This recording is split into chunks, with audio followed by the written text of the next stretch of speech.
Hi, I'm James Myers from LePage First Contact Realty. This channel is your source for real estate information in Barrie, Ontario. So here are your statistics for the month of April 2018.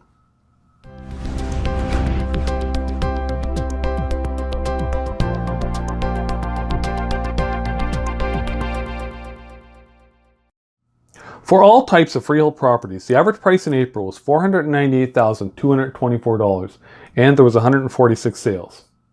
The average price for detached freehold properties was $515,111, and there was 120 sales of detached properties in April.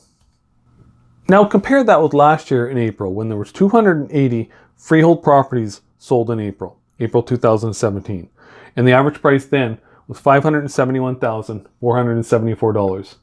In detached houses, there was 220 sales, and the average price of those detached houses was $607,273. The condominium market in Barrie is still pretty healthy. The prices are down a little bit from last year, but not as dramatically as the freehold and the detached properties are. In April, there were 36 condominium sales, and the average price was $321,219. And last year in April, there were 38 sales, and the average price then was $346,300. So the average price has dropped about $25,000. As of today, I see 486 freehold properties listed for sale in the Barrie District Association system and 118 condominiums, but that changes throughout the day as new listings come out and properties are sold and come off the market. The year-to-date average price for all freehold properties until the end of April is $505,604. And last year, that same time period, that same statistic was $559,241.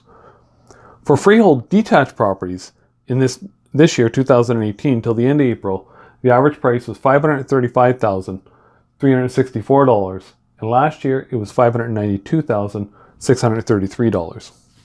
Let's compare some of these statistics to the ones at the beginning of the year. These are taken from my January video that I did in early February. The average price for freehold properties in January 2018 was $521,975, and the average price for detached freehold properties in Barrie was $567,029. So the prices have come down since the beginning of January too. I won't try to sugarcoat things for you here. We're having an election in Ontario in a month or so. You're going to get enough garbage fed to you from the politicians. I'm just going to give you straight goods. It looks like the prices are down a little bit even from the beginning of the year. In other videos, I've talked about news stories and situations where people have felt the repercussions of the fallout of the real estate market. Houses that don't close, people can't afford to get financing because the value of the house has dropped, lost deposits, that kind of stuff. There's news stories all over the place. Well, there was one on the news late last week, about a family or a guy in Bowmanville. Bought a house in May last year, pre-construction, bought a house for $919,000. And went to the bank this past week or month ago or whenever to deal with his financing. It turns out the house is now worth just over $700,000, $730,000. So the value of the house has dropped almost $200,000, and it puts them in trouble for financing. The house won't appraise for what they paid for it. And at the beginning of the news article, he's on there and he says, "Nobody put a gun to our heads. We made a decision. We bought the house we wanted." And then they talk throughout the video about other stuff. Later on, it comes back and says, "I want out of the deal.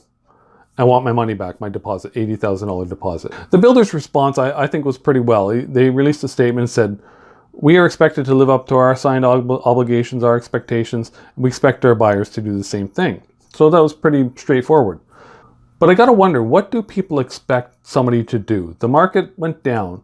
Why should that builder have to compensate the guy for the lost value of the house? Why does somebody have to compensate somebody all the time when something bad happens? And another thing that I thought of, the people probably sold a house at the beginning of last year, in the spring last year, probably got big bucks for it. I don't know for sure, I'm just kind of guessing at this one. Probably sold their house and they're renting one right now. So are they going to turn around and take some of the money they made to compensate the guy that bought their house, because the house they sold is no doubt dropped in price as well? So the guy who bought their house is down some money. I just wondered if they were going to compensate the guy for that. Like, they made a decision, they bought a house, the market dropped, you got to deal with it.